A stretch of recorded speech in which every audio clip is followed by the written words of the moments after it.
ifite agahinda n'umubabaro. Ntabwo Imana yahamagaye umuntu imuha ibintu bya pirate. Umuntu Imana yahamagaye ntabwo asabiriza. Umuntu Imana yahamagaye ntabwo ajya imfubyi n'abapfakazi. Umuntu Imana yahamagaye asenyera umuntu nta biguzi. Umuntu Imana yahamagaye ntabwo ngo agenda ngo afate ibintu ngo agenda bifashe. Ugasanga abantu bamwe bafite utubuye, abandi bafite utundi tuntu mu makofi, bakavuga ngo ni abakozi b'Imana. Mufite izindi mbaraga mukagenda iyo ngiye mukagucisha, mwarangiza mukaza mu bwoko bw'Imana. Igihe kirageze Imana ize ibahane. Ni ukuri yihanikiriye, ntabwo izabagirira ibambe. Amarira y'abantu mwagiye mwambura yageze imbere y'Imana. Imana idufashe itugirire neza. Banyarwanda, mureke dusengeshe umwuka iteka. Yemwe abari mu mahanga dusengeshe umwuka iteka. Igihe kirageze yemwe abafite imyuka itavuye ku Uwiteka Imana. Imana ibashire ku karubanda, kandi ndabizi neza izabikora. Ntabwo ari ibinyoma ndimo mbabwira. Umuntu Imana yahamagaye, uwo nguwo Imana izamurengera kandi mugirire neza. Kandi mureke mbabwire, aya mezi nayo gusenga cyane. Imivu y'amaraso imbere yanyu iraje, imbere yanyu iraje. Impfu zitandukanye zirahari, amaraso ya benshi agiye kumeneka. Mwitonde cyane muri iyi minsi, musenge. Murimo muvuga ngo turihagije, dufite amafaranga, dufite imodokari zacu, ariko mbabwire Uwiteka Imana hagiye kujya basanga mu mihanda. None se ko Imana gusenga cyane, imivu y'amaraso imbere yanyu iraje, imbere yanyu iraje. Impfu zitandukanye zirahari, amaraso ya benshi agiye kumeneka. Mwitonde cyane muri iyi minsi, musenge. Murimo muvuga ngo turihagije, dufite amafaranga, dufite imodokari zacu, ariko mbabwire Uwiteka Imana hagiye kujya basanga mu mihanda. None se ko impanuka zihari nyinshi, amaraso akaba agiye kumeneka mu buryo butandukanye, mutari kwegera Imana, mumaze kwibagirwa. Mwarahize imihigo, murahigira iyindi mihigo ku yindi mutarahigura, ahubwo muhigure vuba. Ngaho nimwibuke aho mwaguye n'aho mwavuye, mukongera mukava mu buntu bw'Imana. Imana ibagirire neza kandi bambike imbaraga.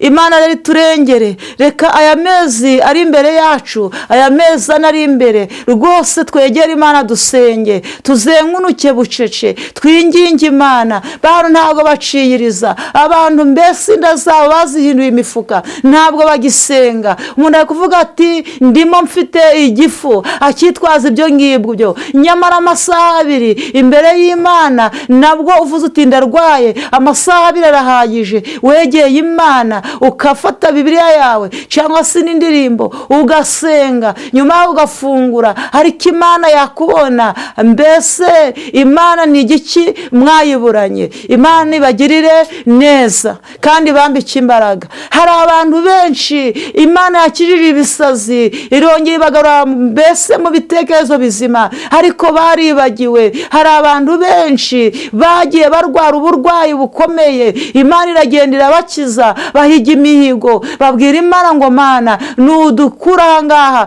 muri ubu burwayi, ukadukura mu bitaro, tuzahiga ibi n'ibi, tuzaguhigura iki n'iki. None ntabwo mwahiguye. Yemwe bahize imihigo, nimuyihigure. Igihe ni kibi kiri imbere, igihe turimo ni igihe gikomeye. Yesu atazagutungura agasanga ufite imihigo. Imana idufashe kandi tugirire neza, itwambike imbaraga. Yemwe abicara mu gateko k'abaneguranye, yemwe ababeshera kuri telefone, yemwe abicara Yesu Kristo aturenge atugirire neza. Yemwe abicara bagambanira abandi, nimusigeho. Yemwe abafite ishari, wowe wumva mwene so atatabarwa, yatabarwa bikakubabaza, yatabarwa wa muhanuzi warasenze, warasengeye umuntu, ukajya ku musozi ukamuhirika, ugafata amabuye ukavuga uti inzu ya runaka ndayihiritse, iyi nzu yarubatswe nta ntaco yamariye none ndayihiritse. Ufite akaga n'amakuba, Imana yarababaye. Yemwe abahanuzi mwicara muvuma abandi, mukavuma abantu Imana yiremeye, ni kuki mwarangiza mukavuga ngo Imana izabatabara? Nta butabazi muzabona. Namwe akaga n'amakuba karabaziye. Ubwo bugome mufite, ubwo bwicanyi mugenda muvuma mubatongera,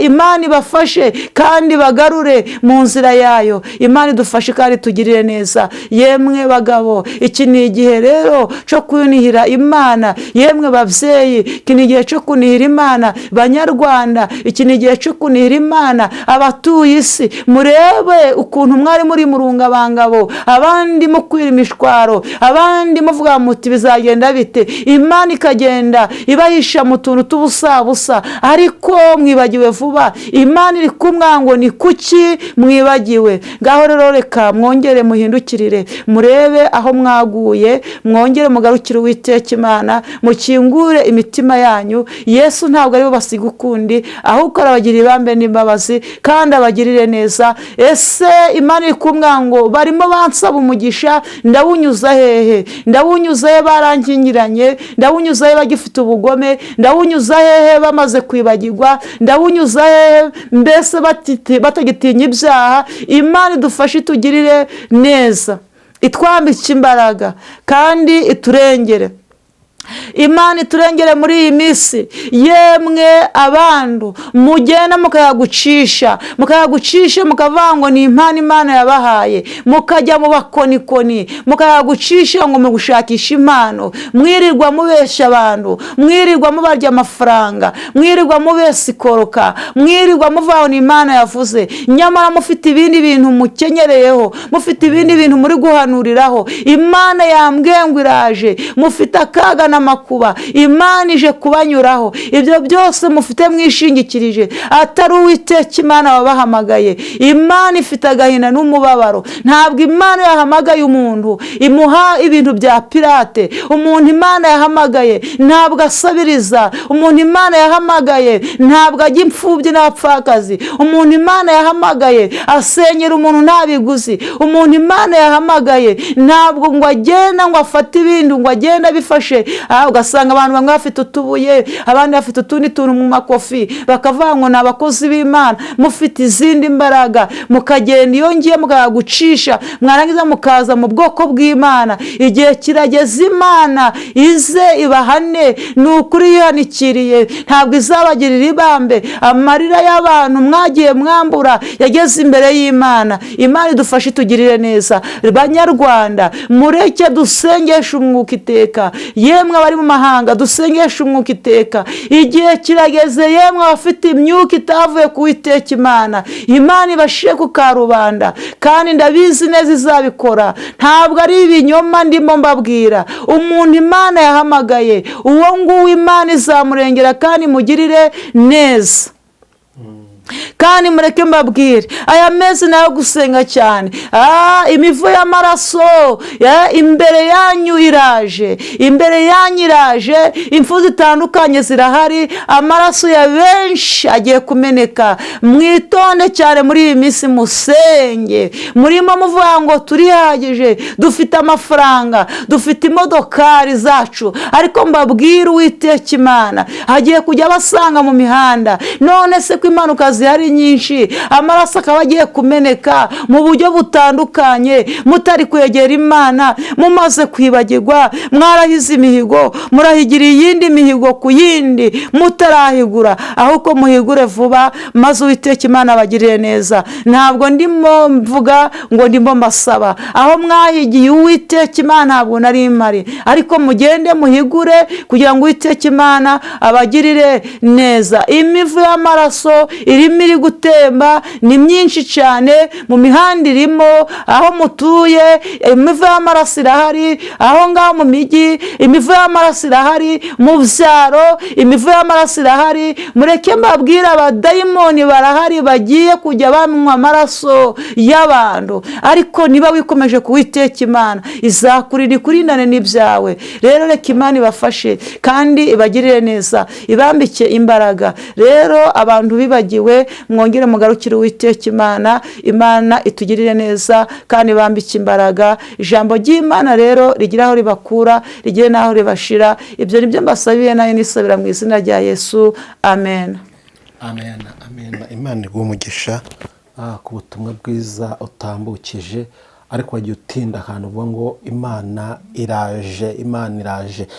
Dufite ikibazo, abantu bamwe muravuga ngo Imana iraje, umwe akahita akubwira ati njyewe mfite imyaka wenda n'urugero 60 navutse, avuga ko Imana ije. Iyo Mana kwitaza bakabifata nk'aho ariko byahoze. Urabagenewe ubutumwa ko abantu basigaye bafashe ibintu ko ari bisanzwe, niko byahoze bavuga ngo iraje ko ntawe twabonye. Abantu batekereza gutyo urabaha ubuhe butumwa? Ariko aba bavango ngo ntabwo yaje n'impumyi. None se ko mbere abanyarwanda cyangwa se wenda ababaga mu mahanga cyangwa se nk'abakongomani bahingaga, ko mbere bahingaga imyaka nta mafumbire, none umukamo gushira amafumbire n'imyaka ntiyere. Muzi ngo Uwiteka Imana ntabwo yaje. Yesu yarabivuze neza muri Bibiliya, aravuga ati nzateza imirima yanyu za kagungu zigende zijye mu mirima yanyu nimutanyumvira. Nizihe mpamvu abantu batakigira umusaruro? Niba Imana itaraje. Imana yaraje uko musinziriye murahumirije. None se mureke mbabaze, ibintu byagenaga bigura makeya, ubu ngubu byarazamutse. Ni gute umunyu musigaye mugura 300? Reka mvuge ko ibyo ngibyo kandi mwagura agasenkandi. Yesu yaraje ntimwabimenya. Yesu yaraje ntimwabimenya. Ubu ngubu benshi Imana igiye kubatungura. None se niba ubonye mu bana bawe ukabona akaga n'amakuba akagezemo, ukabona abana bari kugwaragurika, ntuzi uburwayi bwavuye, mukirirwa muhamagara ngo yewe mudusengere, ukabona business zawe ntizicemera, wibwira ngo Yesu ntabwo yaje. Yesu yaraje, ariko abantu baribagiwe, banarahumye. Abantu bari maso bo bari kubireba.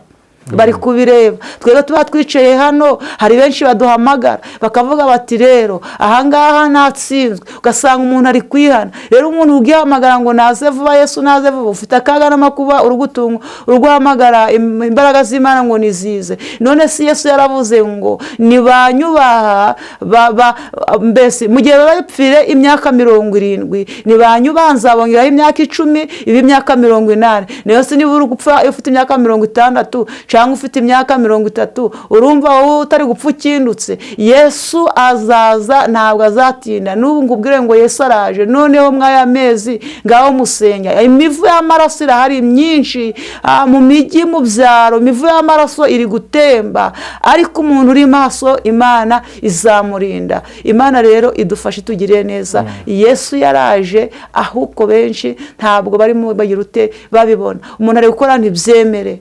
Icyo ni icyambere. Umuntu ari kuvuga ati ibintu byaranze, ugasanga umudamu n'umugabo we barubakanye ntibiri kwemera. Bamwe bagenda bakiyobora, akagenda kishingira, agenda agafata ibiki byose akubita aho ngaho ntasenge.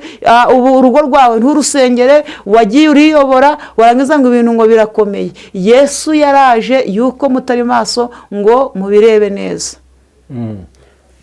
Yego, byose bari kugenda basobanukirwa cyangwa turi kugenda dusobanukirwa. Hari igihe nyine Yesu aza mu bundi buryo, abantu uko bari bamwiteza ari buze ntabari kwaza, ugasanga baravuze ati Yesu ntabwo yaje, kandi wenda uburyo twari tumwiteze ntabwo bwo twamubonyemo. Nepo Yesu yaraje, ukuntu yaje nuko Yesu yagiye aha bamwe ubutunzi. Aramubwira, akabwira umuntu ati ngo hawe ubutunzi, akamuha ubutunzi, abana be bakajya hanze, ukabona inzu ukayibona rwose bitakugoye, ukabona ufite business. None ubu business zarahagaze. Imana yaraje ibigezamo imirindi yayo, wowe ntiwabimenya. Ni Imana ukora muri iyi minsi ibintu nibura uko batagenda neza. Ubu Imana ugenda inyaga abantu yahaye ubutunzi, niba bahisha Imana, ukafata ubutunzi bwawe ukabujyana mu businzi, mu busambanyi, ukabona ko umugabo atakiri umugabo, kirirwa umukandagira, ukazana abandi bagabo bagasumba wa mugabo wawe. Yesu we yanyuma akabireba gutyo akabikwaka, ubundi ukaba uri maso ikintu uri musabiriza, urimo uvuga uti muri banki nibanguza nibagira ute. None n'amazu yawe yageze mu ntuza, yageze mu maboko y'abantu babiteza cyamunara. Yesu yaraje. Yesu yaraje. yego Yesu yaraje kandi nk'uko uratubwiye ati akomeje kuza. Aha ikintu wavuze ngo kimivuye amaraso, ese ni imigambi shitani afite kugira ngo dusenge biveho cyangwa ni byamaze gusohora? ahanini bashobora kuvuga ngo ni imigambi ya satani, ariko ahanini ntabwo ari imigambi ya satani. Imbere ahangaha abageni ni benshi, mubyange mubyemere banyarwanda, abatuye isi yose mushake mubyemere cyangwa se mubyihorere, abageni barahari benshi kandi imivu y'amaraso irahari. Rero bwihari itegure, wirinde we gutambika ibirenge, wirinde aho wakinyuranyije umwami Yesu wongera ukingure. Abageni barahari benshi kandi Yesu yamaze kwambika amagare, yaramanutse, nta n'uzasubizayo, nta n'uzakoma Imana mu nkokora. Ariko rero bamwe na bamwe muragowe, niba bavuze ngo Oliva ni umugeni, mujya kunsengera gute ngo Mana mugarure? Imana iba yasinye ngo Oliva ni umugeni, mwinsengera nimunyihorere, kuko Imana yamaze kuvuga iti Oliva ni umugeni. Ahubwo tusengesha umwuka iteka. Ariko amagare ya benshi yaramanutse, harimo amagare menshi cyane rwose yaramanutse, amaraso arahari. Tureke gusenga ngo Imana ibivano, turekere iyo ngiyo se? Ntabwo twareka gusenga. Wasenga ugasenga ku giti cyawe, ugasengera umuryango wawe, abana bawe, ndetse ugasengera igihugu n'isi yose ukayisengera. Ariko ntabwo twavuga ngo ntitwareka gusenga. Ariko Imana yavuze ati ni umugeni, nivuze ati Oliva ni umugeni, nta kizabikuraho. Ntabwo yabisunika bikigira imbere nk'uko yigize gusanga umukozi w'Imana ikamwongera Ezekiya, ikamwongera imyaka 15 se ikabikuraho. Ezekiya dusinyira dusanga Ezekiya yatumwa n'umuhanuzi ko yaraga iby'agapfa akagenda, ariko ayerekeye ivure, Imana yagaruka irigarura, avuga ati nkongera imyaka 15. Dusenze ntabwo yabye kwigarura Ezekiya. Imana yamutumyeho kwiyeza no kweza ibyiwe, no kuraga ibyiwe, kwiyeza no kweza ibyiwe. Arangije nyine ariyeza kuko hari icyo Imana yabonaga muri we, yibutsa n'Imana. Arangije rero Imana irimugirira imbabazi, imwongerera igihe cyo kubaho. Ariko abantu muri iyi minsi bo batepu niko byahoze. Hariho n'uwo ujya kuva muri komenti ngo ngaho nyaze vuba ngo byaratinze ngo ubu napfuye kare. Ahubwo ufite ibibazo, none niba upfuye ugiye hehe? Muri make umuntu twite ku iherezo ryacu, buri wese asenge yite ku iherezo ryiwe. Yego, katugushimire. Yego, sinzi nimba hari icyo wibagiye mu butumwa Imana yari yaguhaye kugira ngo manze ugitubwire tubone ugana ku musozo. Ntacyo, iki gihe ni igihe cyo kwiyeza no kwezwa, umuntu akihana neza, agakingura umutima yakingiranije umwami Yesu, akongera akinjira muri we. Katugushimira Oliva, wakoze cyane. Yego, reka twizere ko Imana ijya kuguha ubutumwa, tuzongera tukabonana ukatugezaho ubutumwa, tukamenya icyo Imana dushaka kubona misi. Yego, nta kibazo. Inshuti muvandimwe, turi kumwe muri kino kiganiro kivuga ubutumwa tugisubikiye ahangaha. Ariko Oliva akomeje gusenga, n'umukozi w'Imana, umwana w'Imana, akomeje gusenga uko umwami azajya amugenderera, akagira ibyo amuha kugira ngo atugezeho. Muzajya mubona kuri kamera zacu abagezaho ubutumwa bwiza. Mwakoze kudukurikira, mwakoze kubana natwe. Reka dusabe Oliva noneho, birashoboka ko wakwifuza ko musengana, birashoboka ko wakwifuza kwatura bitewe n'aho wisuzumwa ubona waragenze nabi. Reka tumusabe atuhe nimero za telefone abonekaho, nasoza adusengere tukane ku musozo. Nomero ni 0788 210 453. Mana, turagushimira izina ryawe icubahiro. Twumvise ijambo ryawe ritubwiye ko dukwiriye kwirinda tukaba maso, kandi ni igihe kigoye kiruhije. Hari byinshi byatambutse tubireba, wabitwibukije mu ijambo. Reka uhe abanyarwanda rero kwirinda, kandi ubahe kukugarukira no guhindukirira. Uhe abari mu mahanga batuye isi yose kukugarukira mu izina rya Yesu. Ubashoze, ubambike imbaraga. Abo Satani yaboshe, Mana ubakureho izi ngoyi n'iminyururu, kugira ngo babashe kubohoka mwami, baguhindukirire. Izina ryawe icubahiro. Rengera ababyeyi, abasore n'inkumi, rengera abagabo, urubyiruko, rengera abatuye isi yose mwami, kugira ngo izina ryawe uragwe icubahiro. Reka ijambo ryawe mwami Imana urihe riherekeze, kandi ubwiza bwawe Mana ribe kw'iri jambo. Abantu benshi Mwami ubahe kumva no kurizirikana no kuritega amatwi, izina ryawe rihabwe icubahiro. Kandi mu izina rya Yesu ndasenze ngo Mana, dayimoni bo guhora, dayimoni bifuhe, aba bose bakurweho Mana, ku buzima bwanjye, ku rugo rwanjye Mwami. Abadayimoni bo guhora bave ku gihugu cy'u Rwanda, bave ku banyamahanga, ku batuye isi yose Mana, izina ryawe icubahiro. Twari turi mu mwanya w'ijambo rero, gahunda zose turazikweretse Mwami, ntaba ari twebwe duciye bugufi turakubashe, tubisabye twizeye mu izina ryawe Yesu Kristo Nazareti turakoze, amen. Imana iguhe umugisha. Yego.